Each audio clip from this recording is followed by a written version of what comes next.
Sud Radio, au cœur de la mêlée, François Trio. Au cœur de la mêlée ce soir, la seule émission du dimanche qui ne parle que de rugby, avec Jean-Baptiste Elissal, Philippe Spanghero bien sûr, pour revenir sur la 12e journée du top 14 à 18h20. Le président de la Ligue nationale de rugby, Yann Roubert, sera avec nous.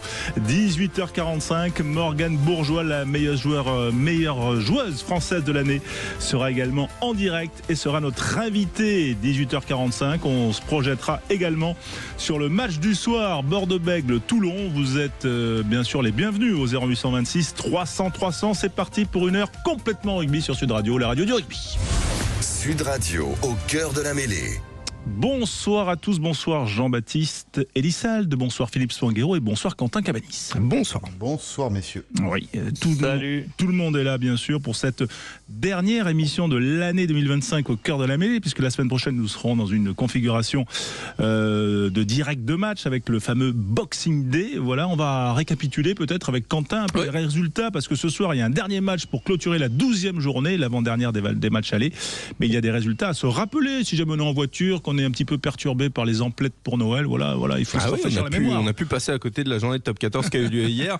En tout cas, ça avait démarré avec le derby francilien, Stade Français Racing 92, score final 20 partout entre les deux équipes. Ensuite, La Rochelle dans le multiplex a battu Bayonne 49-17, succès de Montpellier 33 à 31 face au Castres Olympique. Montauban s'est une nouvelle fois incliné à domicile. C'était face à la section paloise 53 à 17. Perpignan a battu Clermont 26 à 20. Et puis Toulouse a été gagné sur la pelouse du Loup Rugby sur un score large de 41 à 19. Au classement, on a deux équipes en tête, Pau et Toulouse. Toulouse qui a 2 points de moins suite à la pénalité reçue en début de semaine. Et puis ensuite, on va retrouver Toulon qui va jouer ce soir, le Stade Français, Montpellier, La Rochelle, Bayonne, Bordeaux qui a également un match de retard, Castres, le Racing 92, Clermont, Lyon, Montauban et Perpignan. Il n'y a plus que 2 points d'écart entre les deux derniers du classement. Voilà, ça s'est resserré après le premier succès de la saison de Perpignan face à Clermont dans un match où les Catalans ont pourtant été réduits à 14 au bout de 20 minutes. On commence traditionnellement, messieurs, Jean-Baptiste Elissal et Philippe Spanghero, par votre podium. Voilà, qui est sur la plus haute marche du podium de Jean-Baptiste? Eh bien, l'USAP pour une première, il était temps. C'est surtout un podium, une médaille pour le plaisir de les voir enfin regagner, une équipe qui était en souffrance, voilà. Oui. Ça veut dire que t'as pas été complètement conquis par la prestation? Non, j'ai plus aimé ma médaille d'argent au niveau du rugby et du contenu, mais il fallait faire un clin d'œil à l'USAP parce que ça faisait un bout de temps qu'ils attendaient ça, et voilà, la machine est lancée. Alors ça sera peut-être un peu court pour aller chercher les Lyonnais qui sont 18 points devant ou un truc comme ça, mais je pense qu'ils vont maintenant rouler sur Montauban et se préparer pour leurs access match. Oui, donc on va suivre ça bien sûr. Une fois n'est pas coutume, Philippe Spanghero, tu es d'accord avec Jean-Baptiste pour la médaille d'or? Il m'a devancé sur ses tops et ses flops, alors bien sûr on n'allait pas faire redite. J'ai changé ma médaille de bronze par principe, juste pour enchérir sur l'USAP. Au-delà du plan comptable, il fallait déverrouiller ce verrou psychologique. Alors oui, il y avait une victoire dans la compétition européenne, mais en top 14, il fallait à tout prix retrouver de la confiance, et c'est chose faite, et surtout dans le caractère de cette équipe, le caractère collectif. Malgré l'infériorité numérique, malgré le retour de Clermont à un moment dans le match, on a senti une équipe mobilisée, et surtout des leaders au rendez-vous, et donc c'est plutôt bon signe pour l'USAP. C'est plutôt bon signe. L'argent, donc, avec une équipe qui joue mieux que la médaille d'or et qui surtout a bien réagi par rapport à la Champions Cup. On veut bien sûr parler, Jean-Baptiste, de Toulouse. Ouais, Toulouse, vraiment ce qui m'a bluffé, j'ai même revu le match bien en détail, c'est cette première mi-temps, même si le score est pas énorme à la mi-temps. Il y a un essai refusé, mais le déplacement des avants, la technicité du jeu d'avant, toutes ces petites passes au contact qu'ils ont réussi à faire, créer de l'avancée. Je crois qu'il y a 3 erreurs en première mi-temps, 2 en avant vraiment malheureux dans du jeu au contact comme ça de Willis, et un grattage qui est discutable sous les poteaux. Sinon il y a 0 faute de goût, et ils ont remis les pendules à l'heure. Donc c'est Toulouse, largement en médaille d'or, en médaille d'argent, pardon. D'autant que c'était à Gerland, à Lyon, où souvent ils ont eu des petits soucis lorsqu'ils se sont déplacés. Hier, en tout cas, ça n'a pas tremblé. Là aussi, unanimité pour l'argent, et c'est rare d'être d'accord avec Philippe sur ce sujet. C'est Toulouse.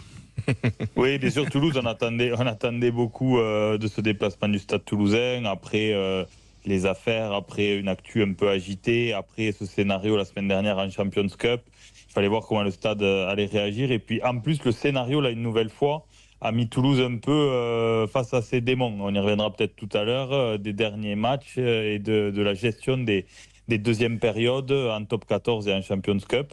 Et on a vu une grande équipe du Stade Toulousain hier. Bon, on y reviendra dans les stats et notamment sur le travail des avants. Jean-Ban nous en a déjà parlé un peu en off. Voilà, donc Toulouse pour l'argent, largement. Oui, on peut s'attarder quand même sur la performance des Toulousains, effectivement, parce que c'est vrai qu'ils sont devant à la mi-temps, mais qu'ils ont un mauvais retour de vestiaire, un peu comme à Glasgow. Sauf qu'à Glasgow, ils ont pris un 28-0 en deuxième période, et que là, finalement, ils ont réussi à se relever. Comment, messieurs, vous le déterminez ? En fait, je crois qu'ils ne sont pas relevés. Hein. Ils ont toujours été dans la même dynamique, sauf que Lyon a été hyper réaliste, parce que je crois qu'avec 30%, même un peu moins de 30% de possession, sur 2 coups et demi, ils arrivent à marquer 3 essais, notamment celui en début de deuxième mi-temps, mais Toulouse n'a pas tremblé. Ils ont un essai refusé en première mi-temps, ils remarquent de suite. Non, c'était un cavalier seul, mais surtout, moi, ce qui m'a épaté, c'est vraiment au niveau de l'emprise technique et de la mobilité de ses avants, une première ligne omniprésente, des deuxièmes lignes qui se font des passes, Roumat, dans ces conditions-là, qui arrive à délivrer des seconds ballons dans le dos pour ses 3 quarts.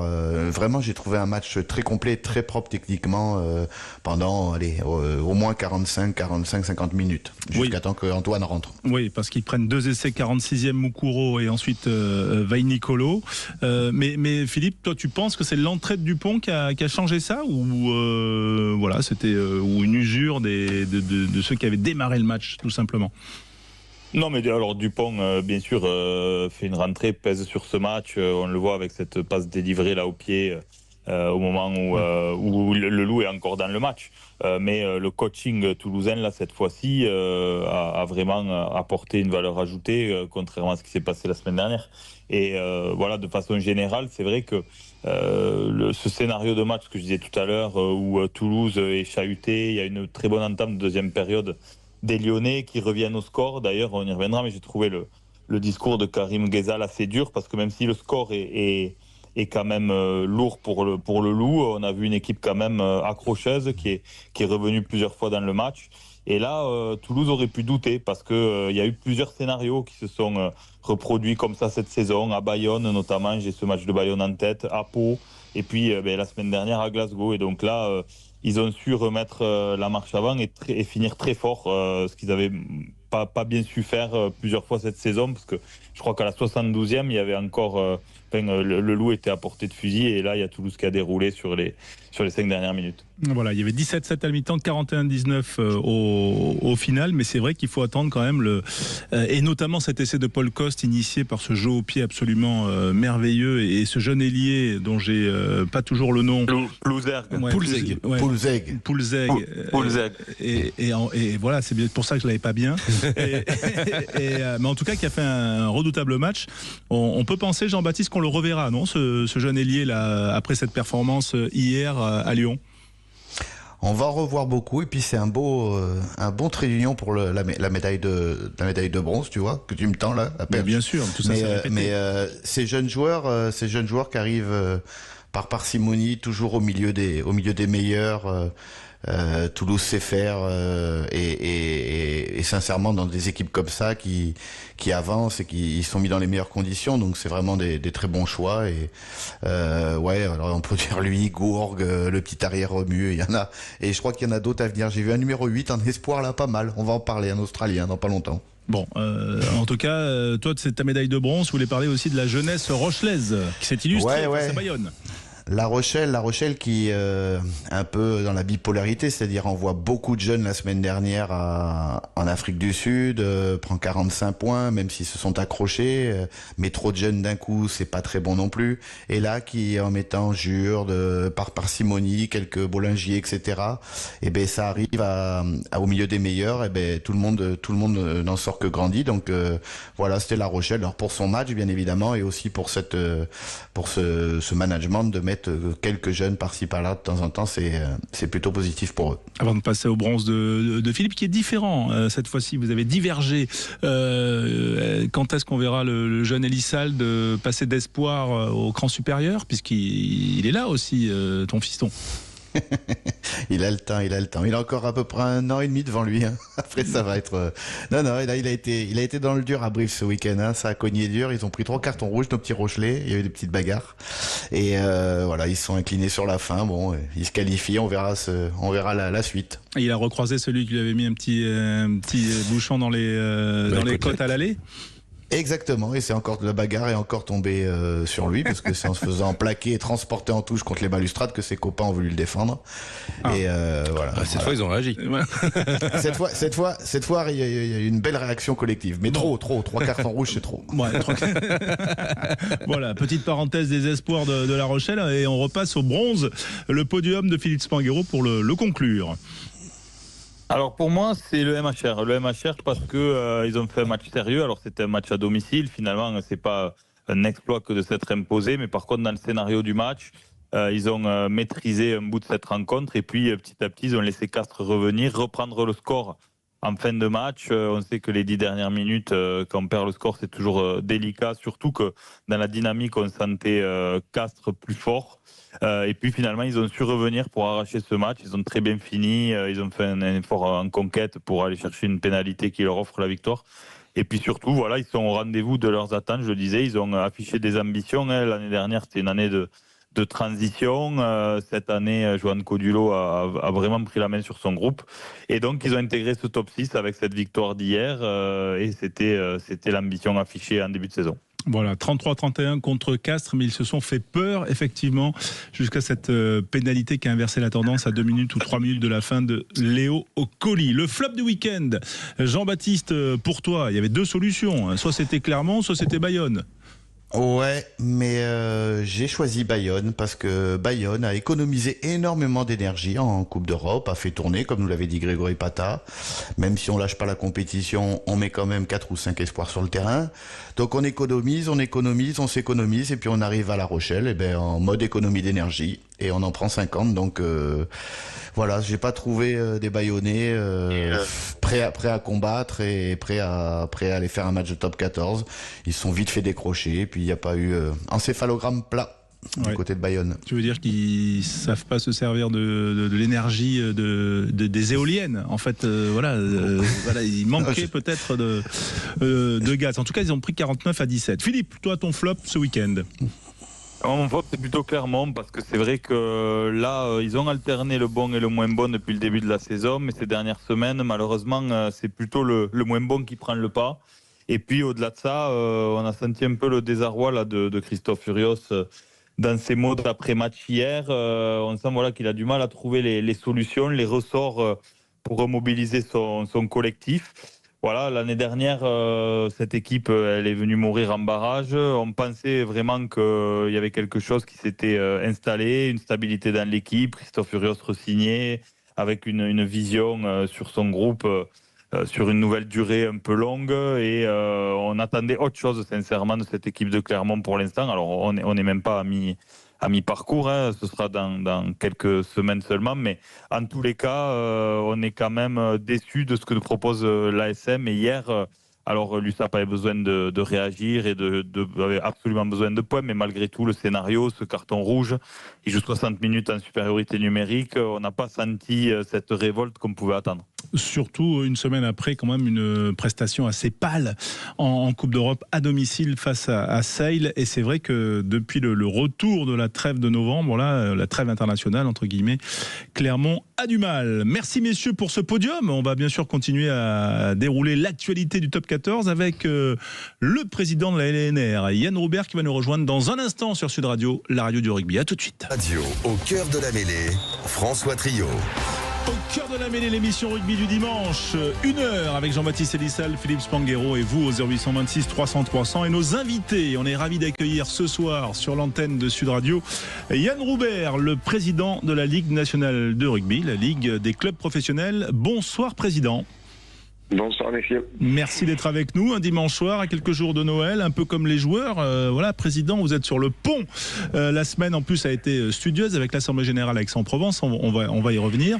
Ça veut dire que un Boxing Day pour le président de la Ligue, c'est pas de montagne. Vous qui êtes un adepte de la montagne. S'il y en aura un peu, pour être honnête, effectivement. Une fois que le Boxing Day sera passé, il y en aura un peu avant de revenir en janvier pour une grosse année 2026. Voilà, l'escalade, en tout cas l'alpinisme est une de vos passions, Yann Roubert, en plus du rugby. Donc désormais président de la Ligue depuis mars dernier, président rémunéré depuis, en tout cas la décision a été prise mardi. Est-ce qu'elle est complètement entérinée ou est-ce qu'il reste encore des étapes pour que vous passiez du statut de bénévole à celui de salarié ? Ouais, il reste 2 étapes. Alors oui, effectivement, vous avez dit président rémunéré, j'espère le devenir, mais pour l'instant, je suis président bénévole depuis une dizaine de mois. Donc j'espère que ça salue l'engagement. Et effectivement, il reste 2 étapes, qui est la validation par la ministre des Sports du principe et du changement des statuts qui ont été votés par les assemblées générales de la Fédé et de la Ligue. Et après, ce sera au comité directeur de la Ligue de statuer sur le contenu de cette rémunération du mandat social. Question de Philippe Spanghero à Yann Roubert, président de la Ligue nationale de rugby.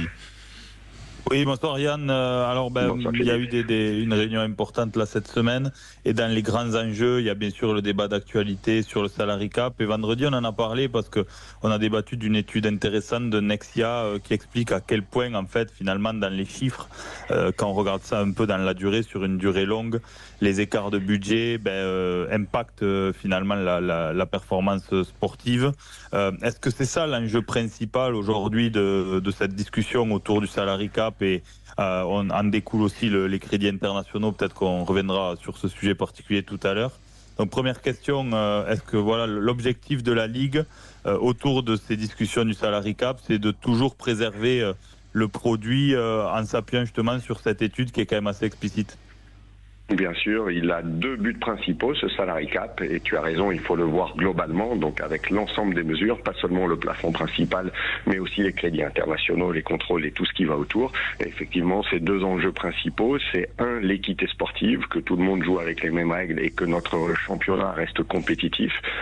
C'est assez formidable de voir que s'il y a cette équité sportive, et notamment par les budgets et les masses salariales, de voir que ça permet d'avoir aujourd'hui, on va dire, évidemment, il y en a qui ont plus de chances que d'autres, mais il y a 12 clubs qui peuvent se qualifier et théoriquement être champions de France.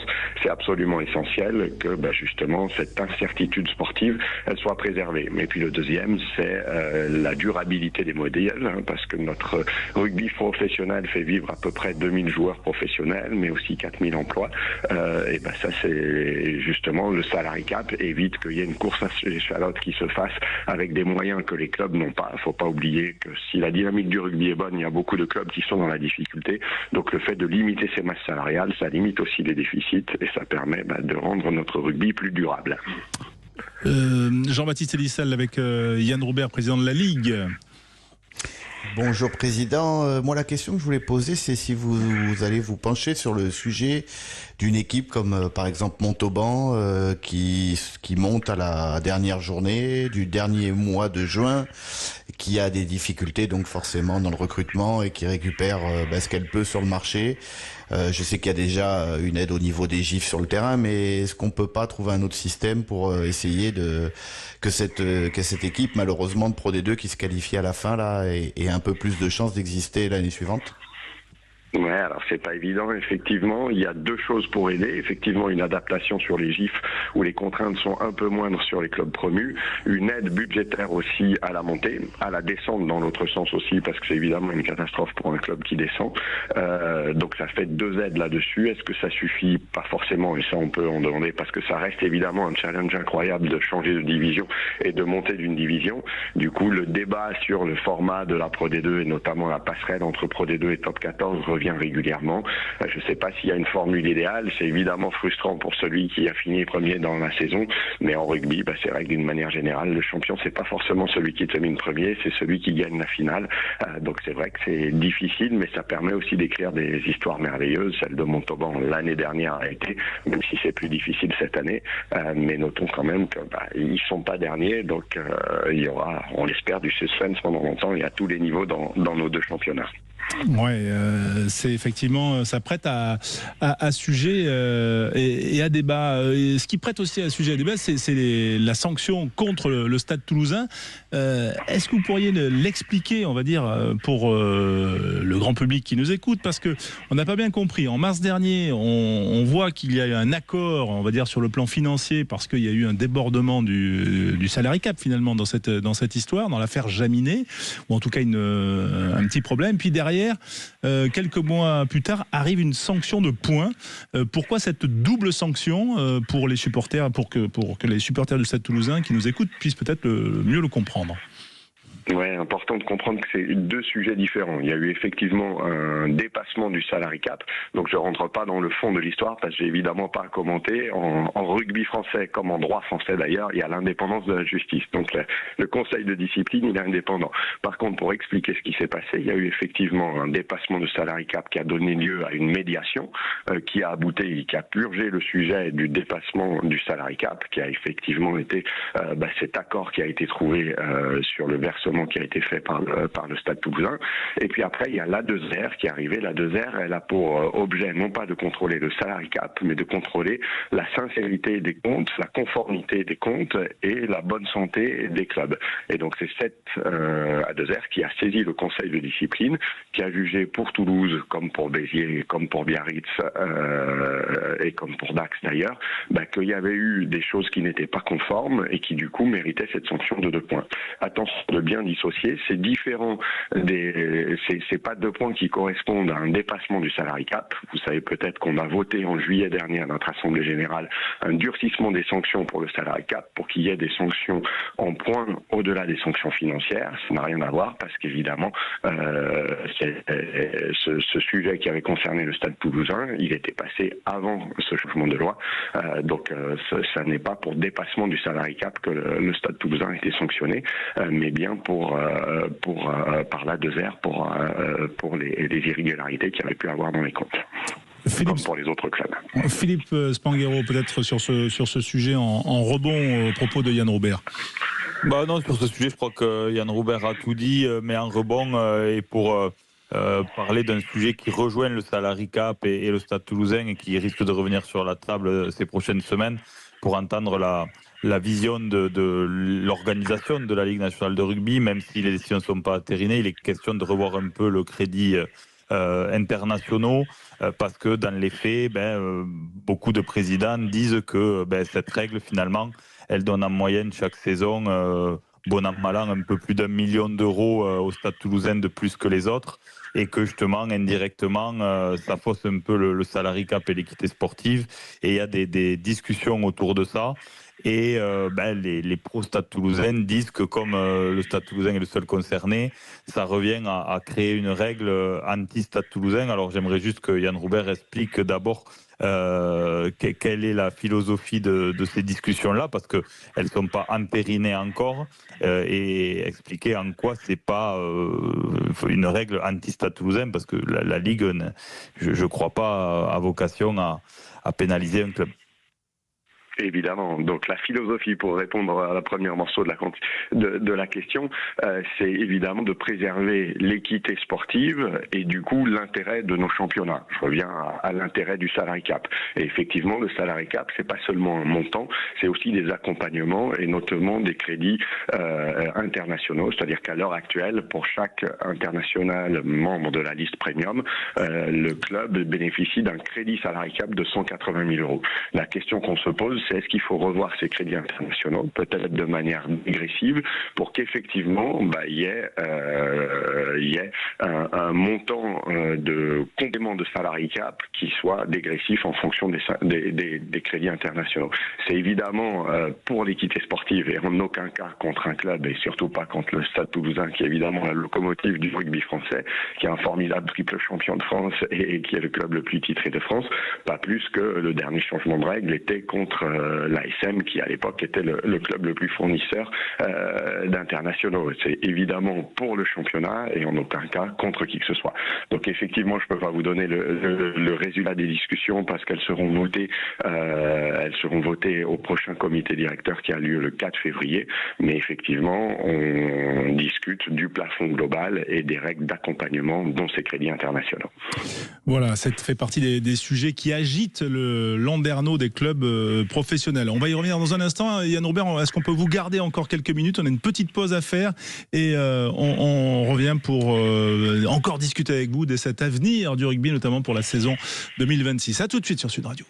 Sud Radio, au cœur de la mêlée, François Trio.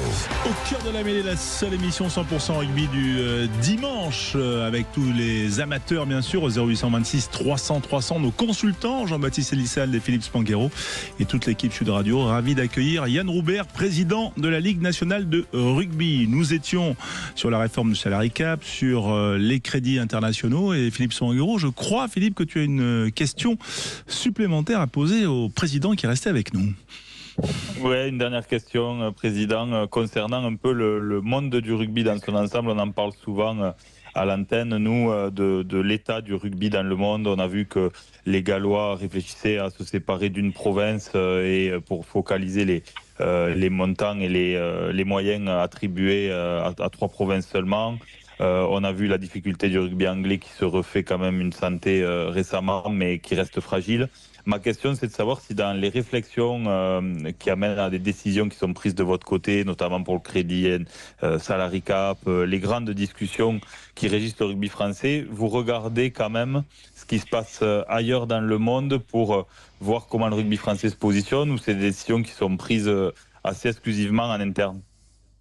Non, oui, vous avez raison. Notre prérogative, c'est le rugby professionnel français, mais c'est important de se rendre compte de ce qui se passe dans le reste du monde. Et vous l'avez souligné, ça va pas bien partout. Donc, si évidemment on aspire à être les leaders mondiaux, je sais pas si on est le meilleur championnat du monde, mais on est en tout cas factuellement celui qui attire le plus de monde dans les stades, le téléspectateurs devant leur télé, le plus de partenaires, celui qui paye le mieux du monde ses joueurs. C'est important de rester leader mondial, mais encore faut-il que le monde aille le mieux possible. Donc on doit avoir cette responsabilité aussi à travers les Coupes d'Europe et puis essayer d'influer au sein de World Rugby pour justement essayer que le rugby de son ensemble et pas seulement le rugby professionnel français aille mieux. Donc c'est bien sûr plutôt des prérogatives de World Rugby qui rassemblent les fédérations, mais à notre petite échelle de la Ligue, parce qu'on est évidemment un acteur important du rugby mondial, on essaye d'influer pour ça. Et c'est pour ça que pour l'instant les Coupes d'Europe, même si parfois on les critique un peu, il faut y contribuer et il faut les valoriser. C'est pareil, on réfléchit parfois à est-ce qu'il faut mettre en place des indemnités. Notre salary cap, il faut bien être conscient aussi qu'ils tiennent compte des autres. C'est important d'être les mieux disants dans le monde, mais on regarde évidemment ce qui se fait ailleurs, et notamment en Angleterre, qui est le seul championnat qui a à peu près tel que nous, avec une fédération et une ligue. Quentin Cabanis avec Yann Robert. Oui, bonsoir Monsieur le Président. Alors la question, moi, elle concerne les histoires de pré-contrat. Il y a eu l'affaire Tatafou là, qui est sortie avec donc le pré-contrat signé avec l'UBB. Finalement, le joueur est resté à Bayonne. L'UBB a fait appel donc et la commission juridique de la LNR s'est déclarée incompétente pour juger cette affaire. Qu'est-ce qu'il en est réellement autour de ce dossier? Est-ce qu'il va y avoir justement des évolutions pour éviter ce genre de situation? Ouais, il faut qu'on y réfléchisse à l'heure actuelle en fait pour qu'un contrat soit homologué, il faut qu'il soit signé entre un joueur et un club et déclaré à la Ligue. Donc ça c'est un système qui fonctionne et qui est bien enregistré à la Ligue. Par contre, dans l'énorme majorité des cas, désormais, les clubs et les joueurs signent un pré-contrat. Et du coup, à ce titre, ces pré-contrats, pour l'instant, ils sont pas enregistrés au sein de la Ligue. Et c'est pour ça que la Ligue n'est pas forcément apte à juger d'une relation qui du coup est du droit privé entre une personne et un employeur, un employeur et un employé, et en l'occurrence là 2 employeurs et un employé. Donc qu'est-ce qu'il faut légiférer sur ça? Dans la mesure où on a déjà les contrats, la réponse n'est pas si évidente que ça. Est-ce qu'il faut légiférer sur les pré-contrats? Ça va être des sujets qu'il faut voir, et en l'espèce sur ce sujet-là, ça concerne le joueur et son employeur actuel et son employeur potentiel. Donc on va voir à quelle suite ils seront donnés, mais c'est pas forcément à la Ligue de trancher parce que la Ligue n'était pas en jeu et pas dans jeu des déclarations de ces pré-contrats. À suivre donc. Est-ce que, Président, dans votre statut de président salarié, ce qui va être une nouveauté pour la Ligue, depuis, on va dire, une trentaine d'années qu'elle a été désormais créée, est-ce qu'il y aura l'augmentation des revenus? Par exemple, je pense aux droits internationaux. Je voyais une interview tout à l'heure de Pita Aki chez les amis de Rugby Rama qui disait que ses parents en Nouvelle-Zélande n'avaient pas vu le top 14 depuis 4 ans. Ça paraît curieux. Oui, je vois pas le lien avec le fait d'être rémunéré ou pas en tant que président. Non. Est-ce que justement vous avez un objectif entre guillemets pour augmenter les revenus? Est-ce que ça fait partie des discussions que vous avez eues pour faire accorder cette décision justement? Non, alors c'est 2 choses différentes. Le fait que le président devienne rémunéré, c'est une conviction dont j'avais fait part juste avant mon élection, pour dire que j'étais prêt à y aller, que j'avais la chance de pouvoir faire quelques mois bénévoles, mais pas les moyens de faire tout un mandat, en gros. Donc j'ai été prêt à renoncer à des mois de salariat que soit que j'avais avant, soit que j'aurais pu avoir ailleurs, mais que du coup je n'avais pas les moyens que ça dure. Donc j'espère que les gens ont valorisé mon engagement parce que faut quand même prendre le risque de venir sans être rémunéré, et pour le coup ce sera une rémunération du coup de mon mandat social de président, si ça va au bout.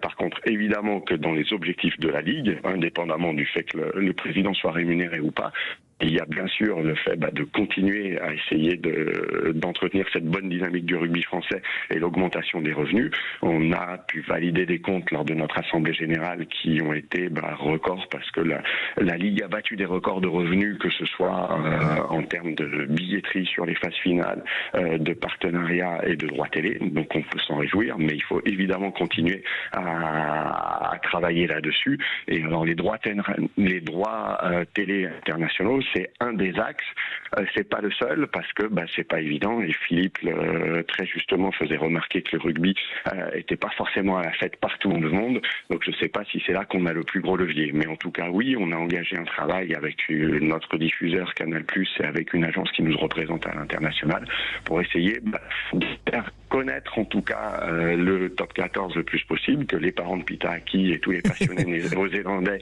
puissent voir du top 14 où qu'ils soient dans le monde. On a notamment lancé une plateforme OTT, ça veut dire de vidéos à la demande pour là où les droits ne sont pas vendus, que chacun puisse se connecter et suivre les matchs de son club préféré où qu'il soit dans le monde en payant à la demande ou en s'abonnant. Donc ça c'est une nouveauté qui existe depuis un mois. Je ne sais pas si ça ramènera des millions, le plus sera le mieux évidemment, monde, mais en tout cas, il faut que ça participe à faire connaître le top 14 et le faire reconnaître, on l'espère, comme un championnat qui est plein d'intensité et qui est parmi les meilleurs du monde, si ce n'est le meilleur du monde. Ah, il faut le souhaiter. Dernière petite question, Quentin, et elle concerne les supporters. On en avait hier sur notre antenne qui écoute souvent Sud Radio. Exactement, on avait un Bagnères Rochelais et hier, et les Bagnères Rochelais, ils font partie d'un collectif d'associations de supporters qui se sont réunis pour lutter contre l'américanisation des stades, avec notamment toutes ces ambiances un petit peu fictives, avec énormément de musique mise par les DJ, etc. Est-ce que la Ligue, c'est un dossier qu'elle va surveiller, ou pour l'instant pas du tout, on laisse les clubs se charger de ça? Alors pour l'instant, je suis pas sûr qu'on ressemble à des stades américains. Je sais pas si c'est la même partout. J'étais hier au match Lyon. Mais on a vu le DJ assez tôt, par exemple, se mettre en action au Loup. Dès la 15e minute. Il y avait un stade de 30 000 personnes. Et derrière, malgré la défaite du Loup, il y avait, je sais pas, peut-être 10 000 personnes qui restaient sur le parvis pour faire la fête. Je sais pas si c'était particulièrement américain, parce qu'il y avait notamment de la musique française, des boissons françaises et une ambiance française, lyonnaise en l'occurrence, qui me paraissait tout à fait saine, qu'il faille discuter avec les supporters, bien sûr. J'étais d'ailleurs la semaine dernière avec la Fédération française des supporters, plus pour parler de rugby 360 et affirmer notre combat commun pour justement défendre le modèle français à l'international. Donc bien sûr que les supporters ont tout à y jouer. Je suis pas forcément d'accord sur le constat qu'on est devenus des Américains, mais oui, par contre, je suis parfaitement d'accord sur le fait qu'il faut préserver le cachet de chacun de notre stade, la spécificité de chacun de nos clubs, et justement, c'est les mieux placés pour ça, c'est les supporters et les supporters de chaque club. Donc bien sûr qu'on fera tout pour les aider, et bien sûr que les clubs en sont conscients et font eux-mêmes le boulot, chacun dans leur territoire, même s'il faut évidemment poursuivre les échanges pour garder ça ensemble. Et il dénonce aussi évidemment l'augmentation des tarifs de billetterie et des programmations trop tardives des matchs qui peuvent rendre difficiles les déplacements. D'accord, donc programmation, c'est vrai que c'est quelque chose qu'on fait avec notre diffuseur et partenaire Canal+, en gros, et le prix des billets, ça, chaque club est souverain. C'est peut-être un peu victime du succès, mais j'ose espérer que chacun fasse des efforts. C'est ce que je faisais quand j'étais en poste, pour garder des billets accessibles à tous, parce que faut évidemment que chacun ait sa place dans un stade de rugby, quel que soit son sexe, âge, ses moyens, son niveau social. Il y a de la place pour tous dans le rugby, et j'espère que justement il continuera à nous offrir des émotions que seul notre sport peut nous offrir. Voilà, parce que Yann Roubert a été président, on le rappelle, du Loup de 2012 à 2025.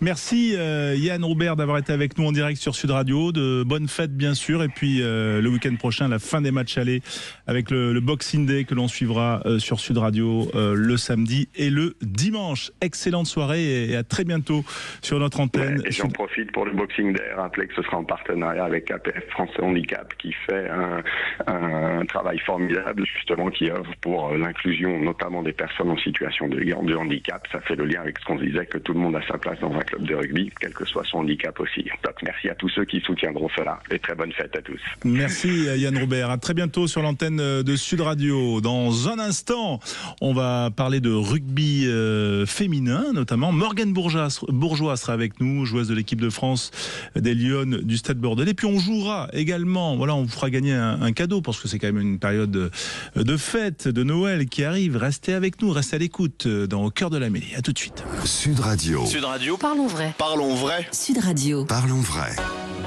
Les Sud Radio au cœur de la mêlée. François Trio. 18h45 sur l'antenne de Sud Radio, si vous êtes avec nous, que vous êtes en voiture, sur le DAB+, voilà, vous savez qu'on est de plus en plus accessible en DAB+, cette norme qui vous permet d'écouter la radio en numérique et qui couvre à peu près pour Sud Radio 70% de la population française. Voilà, une voiture sur 3 équipée du DAB. Merci d'être avec nous sur Sud Radio. Jean-Baptiste Elisel, Philippe Sponguero sont là, bien sûr. Et puis vous, pour découvrir le cadeau sous le sapin Sud Radio. Et oui, le sapin de Noël Sud Radio. Ah oui, il faut marcher sur le... sur le jingle. Ah bah des fois il est pas content. Hein. Le grand sapin de Noël Sud Radio en ce 21 décembre a gagné 2 places pour le spectacle des Chevaliers du Ciel à Mouilleron-le-Captif. Tiens, c'est où ça, Jean-Baptiste, Mouilleron-le-Captif? Eh bien, écoutez, j'en ai entendu parler, mais je suis incapable de vous dire où c'est. Ah, c'est entre Nantes et La Rochelle. C'est vers chez toi. C'est pour toi, on te l'a fait sur un plateau. Voilà, mais je sais que c'est vers chez moi, mais je n'y suis jamais passé. Et oui, entre Nantes et La Rochelle, ça reste vague quand même, hein, les mecs. Hein. Ouais, mais enfin, bon, c'est sur l'arc atlantique, on va dire. Voilà. Allez, pour 2 places pour faire gagner donc ce spectacle des Chevaliers du Fiel. J'étais sûr que ça allait passer tranquille, mais non. Les Chevaliers du Fiel qui font leur grand retour sur scène et sur Sud Radio chaque jour de la semaine, tiens, à 17h. Vous envoyez sapin, S-A-P-I-N, par SMS au 7 20 18. Sapin par SMS au 7 20 18. Voilà, 2 places pour le spectacle des Chevaliers du Ciel. Voilà, c'est ça aussi, Sud Radio, des cadeaux avant l'heure. En plus, pour Mouilleron le Captif. Voilà, mais ça peut permettre d'aller découvrir aussi, Jean-Baptiste. Oui, je vais y aller. La Vendée. On est toujours avec Jean-Baptiste, on est toujours avec Philippe, et on est ravis d'accueillir sur l'antenne de Sud Radio, on le disait, Morgane Bourgeois, l'arrière du Stade Bordelais, des Lions du Stade Bordelais, du 15 de France, qui est avec nous en direct sur Sud Radio. Bonsoir Morgane. Bonsoir. Merci d'être avec nous en direct. Voilà, les fêtes approchent. Pas de match féminin ce week-end. Hein. Vous, c'est la trêve. Hein. Ouais, c'est ça. On a 2 semaines de coupure qui vont faire pas mal de bien. Voilà, du bien après une saison bien remplie. Tu as, Morgane, disputé le tournoi des destinations pour lequel tu as inscrit 73 points. Voilà, tu as également disputé la Coupe du Monde, une 4e place. Voilà, et toujours ces Anglaises qui viennent vous barrer la route. Mais on en reparlera. Et puis surtout, tu as été élu par tes pairs. C'était mardi à Bordeaux. J'avais l'honneur avec l'équipe de Sud Radio d'être présent à cette soirée. Et tu as été élu étoile de l'élite 1, donc en gros la meilleure joueuse française de la saison par ses pairs. J'imagine qu'il y a beaucoup d'émotions et même des rires derrière, j'entends. Oui, parce que je suis avec un peu de monde, donc forcément on me chambre, mais non, c'était beaucoup de fierté. Ça venait récompenser une belle saison, surtout collective, avec, comme vous l'avez dit, un tournoi des destinations presque parfait où on a échoué à un point des Anglaises, avec un 3e titre décroché avec les Lions. Donc voilà, ça vient récompenser vraiment cette saison dans son ensemble. Avec cette soirée devant 600 personnes. Tiens, Philippe Spanghero, je sais que tu suis le rugby féminin et forcément l'éclosion de Morgane Bourgeois.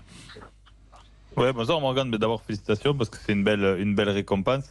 Moi j'ai une question qui concerne un peu l'état de ce rugby féminin. Avant l'émission, je regardais un peu le classement et c'est vrai qu'on a l'impression, alors d'un œil un peu extérieur, mais que ce qui manque aussi à ce rugby français, après à l'équipe de France pour venir rivaliser plus régulièrement avec ces Anglaises, c'est aussi l'homogénéité de notre championnat intérieur, parce qu'il y a 10 équipes dans ce championnat d'élite et finalement on regarde après la 4e place, ça décroche vraiment en termes de points au classement.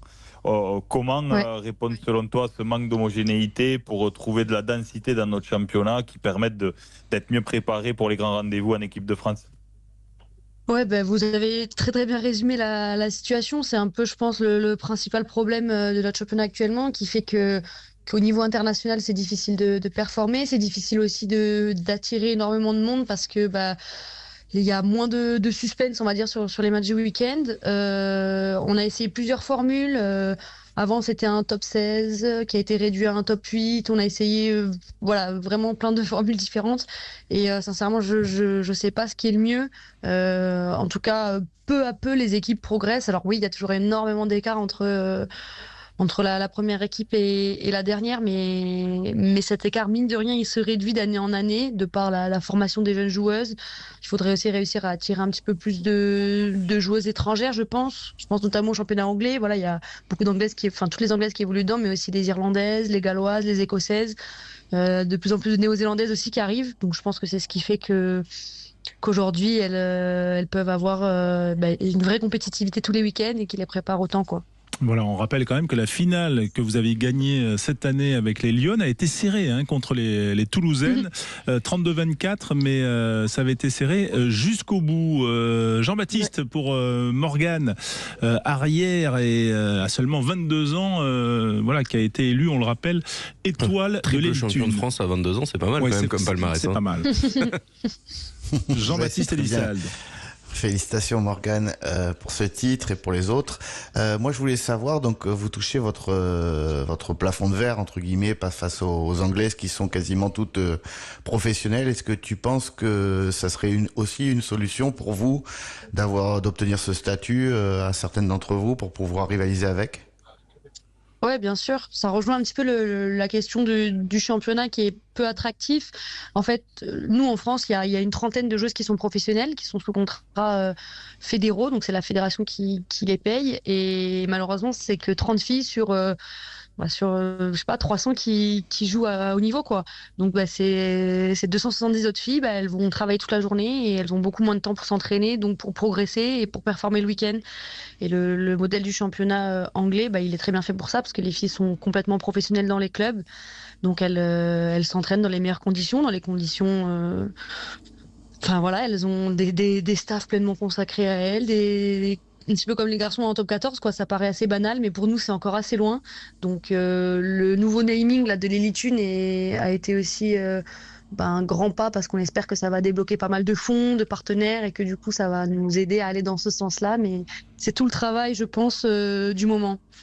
Ouais, un gros travail. Quentin Cabanis pour Morgane Bourgeois, notre invité dans le cœur de la mêlée. On parle de gros travail, il y a un autre travail qui vous tient à cœur, puisque vous étudiez le journalisme. C'est quoi? C'est à 22 ans, on prépare déjà une possible reconversion derrière pour être consultante ou commenter des matchs? Ouais, pourquoi pas aller dans ce domaine-là. En tout cas, dans le rugby féminin, je pense qu'on est encore plus sensibilisé que dans les autres sports à l'après-carrière, et même pendant la carrière, c'est important d'avoir autre chose, parce que, comme je disais, il n'y a que 30 contrats fédéraux, mais c'est la Fédé qui les délivre, donc c'est l'équipe de France. Donc si nos performances sont pas au niveau, ça peut s'arrêter du jour au lendemain et on redevient amateur, quoi. Donc moi, c'est ce qui s'est passé il y a 2 ans. J'ai eu un contrat à 18 ans et à 19, on me l'a retiré. Donc j'étais bien contente d'avoir quelque chose à côté. Donc c'est super important de préparer l'après, et puis d'avoir aussi quelque chose à côté qui nous fait nous aérer l'esprit, voir d'autres choses, et puis apprendre des nouvelles choses aussi. Ce contrat qui a dit François Ratier ne sera pas une garantie pour être sélectionné. François Ratier, votre entraîneur de club, qui bascule sélectionneur du 15 de France à partir du 6 janvier. Ouais, complètement. C'était déjà le cas avant. Comme je disais, il y a une trentaine de contrats, et puis ça dépend des performances de chacune. Donc on peut avoir un contrat et ne pas être sélectionnable, et on peut tout aussi être, si on est performante, être sélectionnable aussi. Donc voilà, il ne veut rien dire, et tout dépend vraiment de la forme du moment. Bon, on espère en tout cas que la forme sera bonne en 2026. Est-ce que vous allez trouver la recette pour battre l'Angleterre? On espère justement qu'avec la nomination de François, on va réussir enfin à passer un cap. En tout cas, ce sera l'objectif de la prochaine Coupe du Monde, je pense. Donc, on va essayer de s'entraîner en conséquence pour enfin battre ces nations du top 3 mondial, et essayer d'aller chercher les sommets, quoi. Ce soir, l'UBB, vous entraînez le mardi, je crois, au CEVA Campus des pros de l'UBB. L'UBB affronte Toulon. Comment vous voyez ce match? Ah, visiblement pas. Voilà, un petit problème de pas avec nous, a priori. Voilà, ça reste le mystère. C'était un teaser magnifique. En tout cas, on remercie Morgane, vous êtes de retour?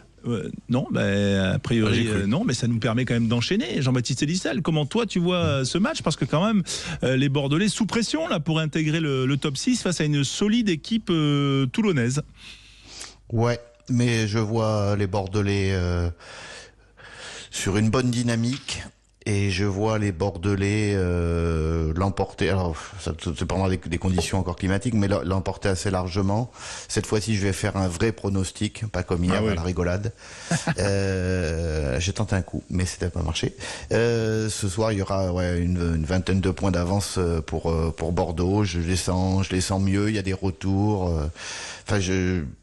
voilà, j'ai l'impression qu'ils sont sur une très bonne dynamique et je pense que c'est le bon moment pour eux de remonter dans le classement et de réintégrer le top 6. D'autant que quand on regarde, Philippe, les compos, c'est du sérieux quand même ce soir des deux côtés. Hein. On va dire que là, on joue à effectif complet là. Ouais, on joue gros. L'UBB joue gros à domicile parce qu'il faut à tout prix recoller dans ce top 6. Du côté de l'UBB, il y a quand même un statut à assumer et puis une ambition qui est établie et qui est claire du côté de l'UBB. Avec cet effectif et puis la compo d'aujourd'hui, notamment derrière, on en a déjà parlé. Et puis le RCT a mis sa grosse équipe aussi pour venir se tester à Chaban. Le RCT est solide quand même sur ses bases depuis le début de la saison, donc ça va être un bon test pour l'UBB ce soir. Moi aussi, je vois l'UBB l'emporter, mais je vois moins d'écart que Jamba. Ouais, en tout cas, c'est vrai qu'il y a Nonou au centre côté toulonnais associé à Brex, il y a Dréan, Trucovou, Ferté à l'arrière, Olivon en troisième ligne, Baptiste Serin associé à Matteo Garcia, les anciens bordelais tous les deux. Bref, du beau monde de chaque côté, ne pas manquer ce match qu'on va vivre en direct sur Sud Radio. Tout comme ne pas manquer le Qui je suis, Quentin. C'est parti. Sud Radio, au cœur de la mêlée. Alors, puisqu'on ne se connaît pas, présentez-vous. Présentez-vous. Les gars, qui je suis? C'est moi.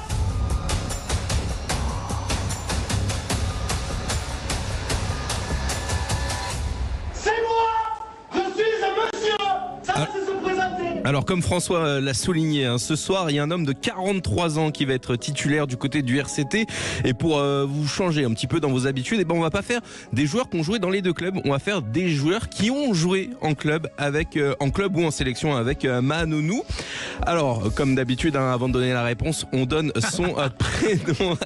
Je vois déjà que ça commence à tiquer chez Jean-Baptiste. Allez, on va commencer avec un joueur né en 1991, il a évolué en junior du côté de Toulon avant de commencer à Toulon en pro en 2011. En 2018, il va rejoindre le MHR. Aujourd'hui, il est à Castres. Il a 54 sélections avec son pays. Et à noter par exemple qu'en tant que joueur en palmarès, il est quand même triple champion d'Europe et champion de France, rien que ça. Donc on parle quand même d'un solide bébé de notre top 14 qui a évolué donc au MHR en 2018, un pilier, voilà. Et alors là où c'est un petit peu piégeux, c'est qu'il a commencé en junior à Toulon. Baptiste Chilachava. Exactement, Chilachava pour Jean-Baptiste Elissalde, 1 point pour Jean-Baptiste. Allez, on cherche. Et quel rapport avec Nonou? Ah oui, il a joué avec Nonou. Il a joué avec Nonou à Toulon. Ils ont tous. Bah ouais. Sa grand-mère aussi, elle a joué avec lui. Non mais ils ont tous. Là, c'est que des joueurs qui ont joué avec Nonou. Ouais. Voilà, c'est ça. T'avais fait des anti-sèches, mais ça va pas pouvoir fonctionner. Oui, elles vont pas je les ai devant les yeux. Je les ai devant les yeux. Elles vont pas marcher. Allez, on cherche un autre joueur, un garçon qui est né en 86 à Épinal, 35 sélections. Philippe. Maxime Mermoz. Exactement, un partout. Ouais, bah ouais. À Épinal. Bah oui. D'accord, bon. Et c'est où sont les mecs alors? Bah bravo. Allez, on cherche un autre joueur, un peu plus dur. Il est né à Melbourne. Un joueur qui a 35 ans aujourd'hui, qui a commencé. Philippe. Matt-Guito. Non. Non, mais non, il est plus vieux. Il a commencé à Waikato. Ensuite, il a joué aux Chiefs, au Stade Rochelet. Oui. Non, j'allais dire Drew Mitchell. Non, il a joué au Stade Rochelet entre 2017 et 2025. Il est aujourd'hui au Stade français. Oui. Ah, il est aujourd'hui au Stade français. Ça, facile. 27 sélections, mais il est né à Melbourne, mais il ne joue pas pour l'Australie. Ah oui, mais il aurait pu. Et il aurait pu. Il est champion du monde. Il est champion du monde en 2015. Ah oui, tout à fait. Au poste de demi-mêlée. Oui. Ah bon là, Baptiste Carbarlo. Bah oui. Philippe. Trop tard, Philippe. Non, j'ai dit c'est bon, Philippe. Allez, t'es encore à Épinal. Là. Allez hop, ça circule. Allez, on cherche un autre joueur. Le dernier, c'est un homme aux 33 sélections qui est né en 87 à Wellington. Il a joué à Wellington 62 matchs, aux Hurricanes 100 matchs et au Stade Rochelet 134 matchs entre 2016 et 2022. Baptiste, Eaton. Bah non. Non. 33 sélections, 134 matchs avec La Rochelle. Baptiste, Antonio. Non. Non, il est All Black. Il est troisième ligne, non? Oui. Ah, Baptiste. Alors, comment il s'appelle alors? Putain. Ses initiales, c'est VV. Oui, Victor Vito, on le sait, mais bon. Voilà. Allez, victoire de Jean-Baptiste Elissal. Non mais attends, Quentin, Oui. tu me prends que des mecs qui ont joué à La Rochelle. Je t'ai fait Mermoz. Non mais bon, ça va. Je t'ai fait Mermoz et Chilachava, donc. Non mais tu changes toutes les règles en cours de jeu. Bah oui, parce que sinon ça c'est préparé. Voilà. En fait, Philippe, donc toi, dès que t'as pas les réponses avant l'émission, tu perds et donc tu remets tout en question. Mais c'est plus comme ça maintenant, ça a changé. Voilà. Donc le vainqueur, c'est Jean-Baptiste Bah Elissal. oui. Encore une fois. Messieurs, on se retrouve 53-6. on se retrouve le week-end prochain. Merci à vous. Tu perds toute sa saveur au jeu avec tes règles là. Voilà. C'était juste chercher des joueurs là, finalement. Ah, c'était bien ça. Excellente soirée. Vous réglez vos petits comptes hors antenne, bien évidemment. À suivre, c'est excellent sur Sud Radio. Excellente soirée.